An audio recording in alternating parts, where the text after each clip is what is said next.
Atas nama-Mu ya Allah yang Maha Cinta, aku sadar sepenuhnya bahwa kelahiranku adalah kelahiran yang direncanakan oleh-Mu. Kelahiranku bukanlah suatu kebetulan.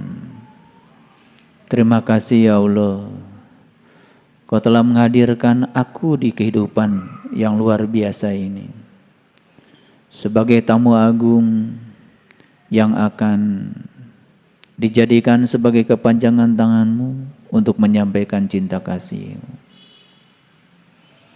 Kami pasrahkan diri kami sepenuhnya kepada-Mu ya Allah. Ajarkan sifat Rahman dan Rahim-Mu kepada kami, agar kami dapat berbuat sebagaimana Engkau berbuat kepada kami, tanpa keinginan, tanpa muatan. Ajarkan sifat Rahman dan Rahim-Mu kepada kami ya Allah, agar kami bisa menerima kehadiran orang-orang yang menyenangi kami, sekaligus kami bisa menerima kehadiran orang-orang yang mungkin membenci kami. Karena tidak mungkin di alam semesta ini setiap orang harus mencintai kami. Karena dengan begitu kami akan menjadi sombong. Engkau hadirkan orang-orang yang mungkin saja tidak suka kepada kami. Dengan itu kami menjadi mawas diri. Ya Allah, kehadiran orang yang mencintai kami, kehadiran orang yang mungkin tidak menyayangi kami adalah kesempurnaan hidup yang membuat kami menjadi sempurna dalam perjalanan hidup kami.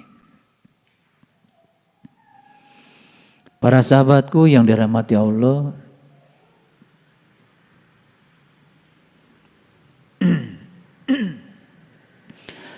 hari ini saya akan menyampaikan beberapa pesan leluhur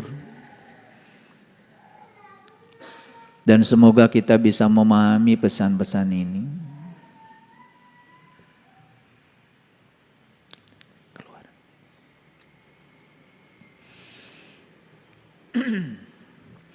Pesan yang pertama, bila kita tidak mau merasakan lelahnya belajar, maka kita akan menanggung pahitnya kebodohan di masa yang akan datang. Orang yang tahu dengan orang yang tidak tahu itu sangat berbeda.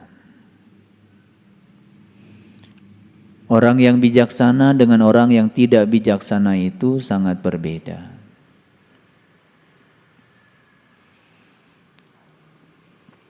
Bung Karno pernah menyatakan, kalau kamu lunak di masa kini, maka masa tuamu akan menjadi keras. Tapi kalau kamu keras di masa kini, maka masa tuamu akan lunak. Ruang kehidupan ini bagi orang yang sadar adalah sekolah. Dan yang menciptakan kurikulum sekolah ini adalah diri-diri kita masing-masing.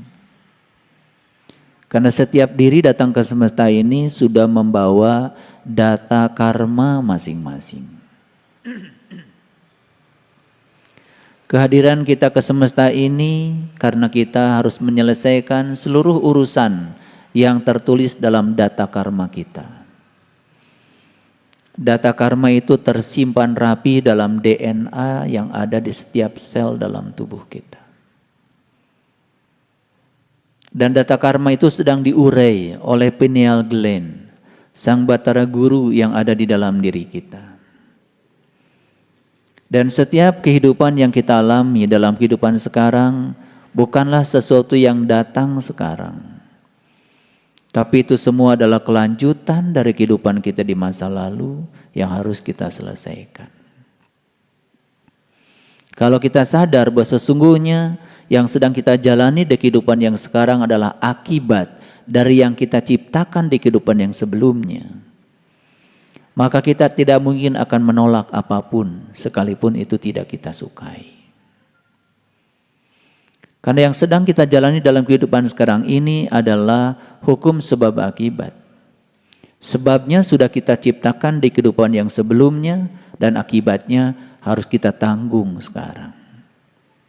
Sungguh sangat aneh kalau kita menolak apa yang sedang terjadi di kehidupan kita sekarang. Padahal itu adalah akibat yang ada hubungannya dengan sebab yang kita ciptakan sendiri. Ketika kita tidak sadar dengan itu, maka terjadilah yang namanya penolakan. Penolakan bukan sekedar menyusahkan dan menderitakan kita, tapi penolakan adalah gagal bayar utang karma kita dan kita menciptakan utang karma baru di kehidupan kita yang sekarang. Lalu bertumpuk-tumpuklah utang kita yang tidak kita sadari. Sepanjang kita tidak menyadari itu, sepanjang itu pula kita akan terus berpindah dari kegelapan baru ke kegelapan yang lebih dalam lagi. Lalu kita tidak akan pernah keluar menuju alam yang terang benderang. Allahu waliyul ladzina amanu yukhrijuhum minadh dhulumati ilan nur. Itu sebabnya ketika kita menyadari kehadiran Allah dan kita tidak pernah menolak apapun yang terjadi karena kita yakin di belakang itu ada kehadirannya, maka kita sesungguhnya sedang mengantarkan kita minadh dhulumati ilan nur, dari kegelapan kepada cahaya. Dan ketika kita hijrah dari kegelapan pada cahaya, yang akan terjadi apa? Semua hal yang selama ini menjadi salah konsep, salah persepsi akan sirna dengan sendirinya. Karena salah persepsi, salah memahami hanya terjadi di kegelapan. Begitu kita sudah memasuki alam cahaya, semua persepsi yang dibangun oleh pikiran kita, ilusi-ilusi yang selama ini dianggap kebenaran oleh pikiran kita akan runtuh dengan sendirinya. Lalu itulah fase awal memasuki kelahiran baru kita. Para sahabatku, ruang kehidupan ini menyediakan tempat belajar.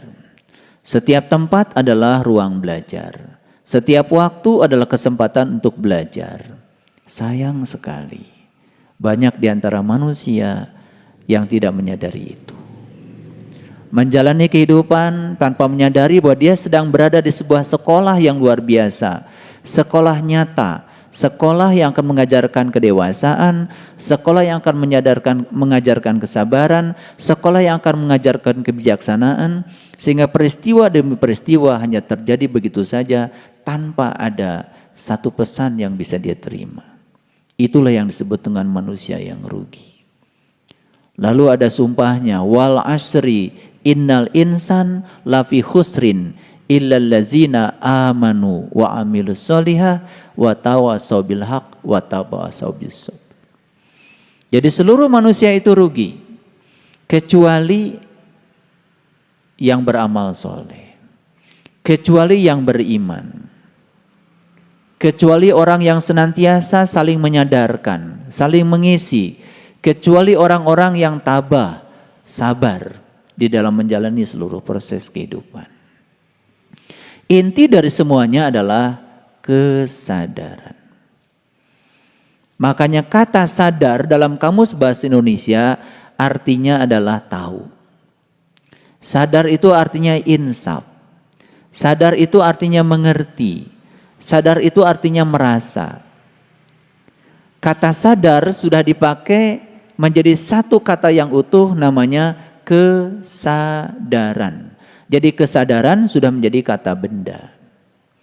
Kesadaran artinya adalah keadaan tahu, keadaan terjaga, keadaan insaf. Jadi orang yang sedang pingsan disebut tidak sadar. Begitu siuman disebut dia sudah sadar. Disebutnya tersadar. Pertanyaan yang paling dalam buat kita semua, apakah betul kita ini sekarang sudah tersadar? Apakah kita sudah terjaga? Apakah kita sudah memasuki keadaan tahu, keadaan mengerti, keadaan merasa? Atau kita ini hanya sekedar sibuk dari pagi sampai pagi lagi menjalankan kehidupan tanpa kesadaran. Itulah orang yang rugi. Beruntunglah orang-orang yang setiap saat selalu bisa menangkap pesan. Apapun yang Allah berikan kepadanya, dia bisa menangkap pesannya.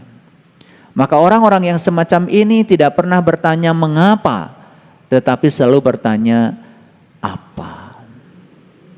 Ketika ada sesuatu yang tidak enak, tidak pernah bertanya mengapa ini terjadi. Karena mengapa itu menggugat, mengapa itu tidak bisa menerima, mengapa itu menolak. Tetapi kalau mengatakan pesan apa yang sedang engkau berikan kepadaku, maka siapa yang bertanya, maka kepadanya akan dialirkan jawaban. Begitu kita mengatakan mengapa, menggugat, menolak, komplain, apa yang terjadi? Semakin tersembunyi pesan yang hendak disampaikan Allah kepada kita. Dan kita semakin tidak mengerti. Lalu tahu-tahu umur kita habis saja begitu saja. Padahal banyak orang yang sedang berjuang ingin hidup bertambah walaupun cuma 1 detik. Membeli oksigen karena takut tidak bisa bernapas. Memang segala sesuatu itu baru terasa adanya kalau sudah tidak ada. Betul? Saya heran lihat orang. Dulu ketika sehat, dia habiskan kesehatannya untuk mencari sesuatu yang membuat dia sakit. Setelah dapat sesuatu, semua yang dia dapat pun digunakan untuk mengembalikan sakit supaya sehat. Coba perhatikan di rumah sakit. Orang yang stroke, saya ingin bertanya dulu ketika dia sedang bisa jalan dengan gagahnya, apa sih yang dia lakukan? Lalu stroke, kakinya tidak bisa diangkat lagi, dipapah oleh perawat. Latihan jalan. Ada pertanyaan lagi berikutnya, kalau dia bisa jalan lagi, apa ya yang akan dia lakukan? Jangan-jangan dia melakukan hal yang sama seperti dulu, menghaburkan seluruh kehidupannya hanya untuk memenuhi ambisi pribadinya. Kita mengucapkan kalimat Bismillahirrahmanirrahim kadang pun tanpa kesadaran. Atas nama Allah yang Maha Pengasih dan Maha Penyayang, begitu sombongnya kita mengatasnamakan Allah yang Maha Pengasih, Maha Penyayang. Tapi tidak ada kesadaran bahwa sesungguhnya yang namanya wakil Allah harusnya membawa sifat-sifat Allah. Masa wakil Allah begitu? Penuh dendam, kebencian, iri hati, tidak bisa menerima kenyataan. Masa wakil Allah begitu? Masa wakil Allah sempit?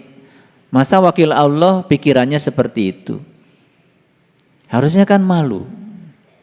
Tetapi karena dari kecil kita sudah didogma, apapun yang mau kita kerjakan, mulai saja dengan kalimat Bismillahirrahmanirrahim. Lalu itu menjadi kebiasaan.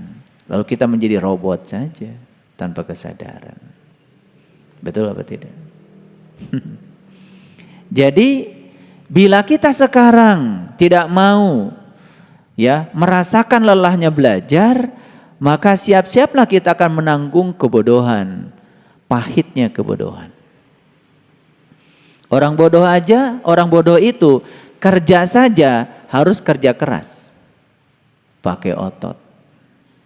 Pintar sedikit namanya kerja cerdas, pakai otak. Apakah orang yang kerja cerdas pakai otak itu akan mendapatkan keberlimpahan dalam hidupnya? Belum tentu. Karena otak itu masih terbatas, kerja pakai otak namanya kerja masih terbatas. Maka kerja yang paling tinggi adalah kerja pakai kesadaran, pakai hati. Itu yang disebut dengan kerja ikhlas, hasilnya tanpa batas. Jadi dari kerja keras masuk pada kerja cerdas, masuk pada kerja ikhlas, memang tidak mudah membalikkan telapak tangan. Karena kita harus mampu ya menghilangkan ya semua kebodohan. Bodoh kok dipelihara. Yang luar biasa itu orang bodoh tetapi merasa dirinya tahu. Padahal dia tidak tahu, cuma dia tidak tahu bahwa dia tidak tahu. Dibungkuslah ya dengan kain-kain kehormatan yang membuat dia tambah bodoh. Karena dia dalam keadaan tertutup. Tidak mau mendengar orang lain. Tidak mau menerima gagasan orang lain. Selalu merasa dirinya paling benar. Makanya lihat orang yang semacam itu. Insting untuk berdebatnya luar biasa. Insting untuk menunjukkan pada orang lain bahwa dirinya paling benar juga luar biasa. Bahkan kadang-kadang mencari pasukan untuk menyatakan dirinya paling benar. Masih gitu apa tidak?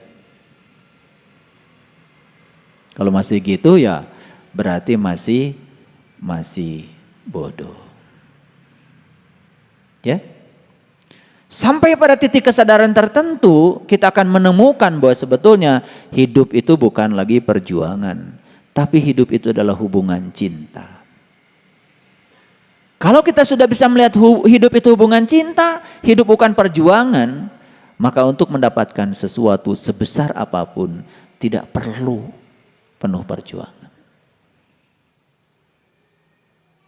Itulah yang disebut dengan fid dunya hasanah wa fil akhirati hasanah. Udah hasanah dua-duanya. Ya.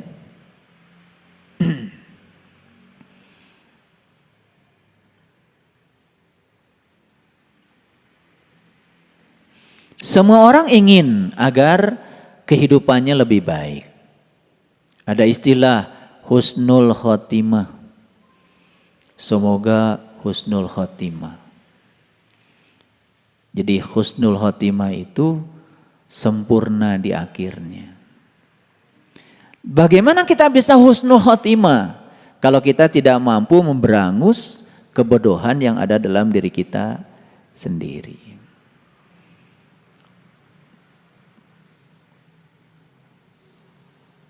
Sepanjang diri kita hanya mengizinkan menjadi robot, sibuk tanpa kesadaran, hanya menjadi robot biologis, sepanjang itu pula kita tidak akan pernah meningkat kesadarannya. Udah berpengalaman bukan? Sholat 5 waktu sudah, wudu sudah, haji sudah, saum tiap Ramadan dijalankan, zakat fitrah sudah. Semua rasanya sudah dilakukan, kewajiban-kewajiban kita. Tapi namanya juga wajib, dilaksanakan dapat pahala, ditinggalkan dapat siksa. Dua-duanya dilakukan dalam keadaan bermuatan. Bukan sebagai satu kebutuhan, apalagi cinta. Masih jauh dari situ kesadarannya. Apa yang terjadi? Yang terjadi ya kita ini seperti robot. Robot biologis sibuk tetapi tanpa ada perubahan kesadaran. Cirinya apa? Cirinya begitu menghadapi masalah kecil saja sudah uring-uringan. Bahkan masalah kecil pun terlihat menjadi sangat besar sekali. Kenapa? Karena ledakan hanya terjadi di ruang sempit. Iya, tabung gas, isi gasnya banyak, ruangnya kan sempit. Sebesar kepala kita tuh yang 3 kilo. Tiba-tiba bocor, api masuk ke dalam. Gara-gara api masuk ke dalam, karena tabungnya kecil, terjadilah pembakaran gas secara mendadak. Energinya besar. Karena energinya besar, ruangnya kecil, meledak. Disebutlah tabung gas meledak. Tahu kenapa meledak? Karena ruangnya sempit. Begitu ledakan terjadi di ruang sempit, bahaya enggak? Bahaya. Tapi kalau itu gas yang 3 kilo dibakarnya di ruang terbuka, enggak ada ledakan. Karena ruangnya terbuka dan luas. Ini masih pada suka meledak kelihatannya. Dari wajah-wajahnya nih kelihatan masih suka meledak. Ciri yang suka meledak itu hancur wajahnya. Iya. Gitu. Makanya penampakan ruh-ruh yang tidak bisa pulang kan biasanya menakutkan. Betul enggak? Itu habis meledak itu. Dan ledakan selalu terjadi di ruang sempit. Makanya ilmunya sempit. Pengetahuannya sempit. Sudut pandangnya sempit. Dadanya sempit. Pikirannya sempit. Lihat orang kayak gitu. Dikit saja energi negatif datang pada dirinya. Langsung meledak. Itu yang sering disebut kecelakaan spiritual. Sholat sudah, tapi ledakan masih sering terjadi. Harusnya kan bertanya, ada apa dengan sholatku? Suka bertanya gitu enggak? Suka enggak begitu? Ngajinya rajin, seragamnya 7 seminggu. Tapi suka meledak. Harusnya kan ada apa dengan pengajianku? Ya. Tetapi karena tidak pernah bertanya, tidak pernah menyadari, ruang belajar ini diabaikan begitu saja. Setiap kurikulum di ruang belajar ini tidak pernah dituntaskan. Apa yang terjadi? Yang terjadi hanya menghabiskan waktu begitu saja tanpa ada perubahan kesadaran. Saya tanya, mau enggak husnul khotimah? Mau enggak husnul khotimah? Husnul khotimah itu syaratnya cuma satu, berhenti berprasangka buruk. Yang namanya berprasangka, prasangka baik saja jelek, apalagi prasangka buruk. Prasangka itu persepsi. Dalam bahasa Quran disebutnya dzon. Wa may yatabi'u aksaruhum illa dzon. Inna dzon kana la yughni minal haqqi syai'a. Kebanyakan manusia melaksanakan sesuatu hanya dengan dzon. Dzon itu prasangka. Prasangka baik saja itu sudah jelek, apalagi prasangka buruk. Ada nggak prasangka baik? Ada.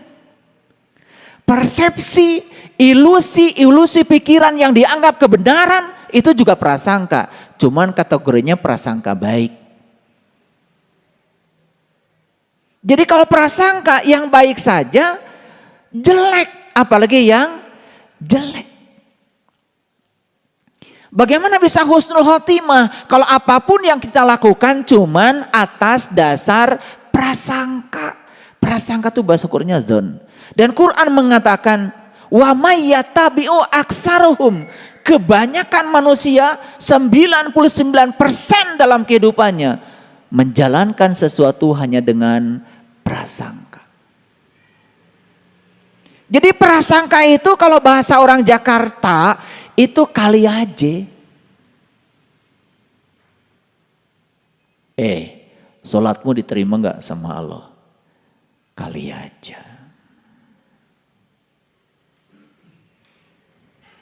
Prasangka bukan itu? Prasangka. Kamu nanti kalau mati selamat apa celaka? Kali aja. Nah kali aja tuh dibungkus pakai kain kehormat. Namanya wallahu alam. Itu kain kehormatannya. Habis ngomong menceramahi orang. Banyak ayatnya. Dipungkas dengan wallahu alam.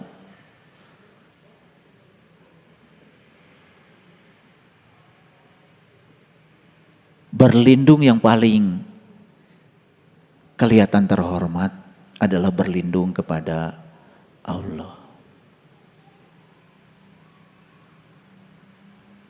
Makanya suka ada kata-kata begini kan, kalau salah dari diri saya, kalau benar dari diri Allah.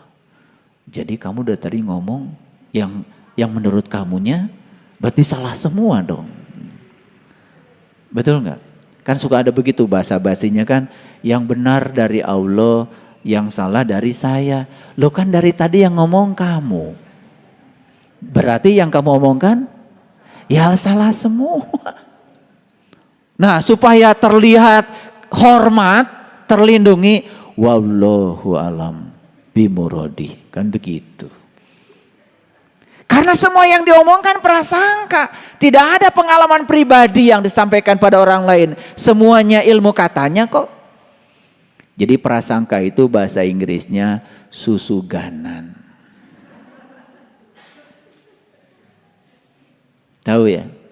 Lah kalian ini kan mantan-mantan susuganan dari dulu. Ya toh? Iya. Kumangke. Itu prasangka, yang baik saja sudah jelek, apalagi yang buruk. Bagaimana Anda bisa husnul khotimah, ingin baik di akhirnya? Masih menggunakan prasangka. Jadi kalau ingin husnul khotimah, bebaskan dirimu dari prasangka. Bebas dari prasangka, itu yang disebut dengan iman. Iman boleh diartikan percaya, boleh. Believe, be. Kamu harus menjadi, ya menjadi. Kalau ingin mengimani imannya Musa, ya harus menjadi Musa. Kalau ingin mengimani imannya Ibrahim, harus menjadi Ibrahim. Learning to be. Menjadi. Kalau menjadi ya mengalami. Kalau mengalami bebas dari prasangka. Jadi nggak husnul khotimah? Jadi. Kebalikan husnul khotimah apa tuh? Su'ul khotimah. Oh pinter-pinter ya ini bahasa Arabnya ya. Jelek di akhirnya. Jadi artinya sepanjang kita beragama pakai prasangka, jelek di akhirnya. Paham? Ya? Oke.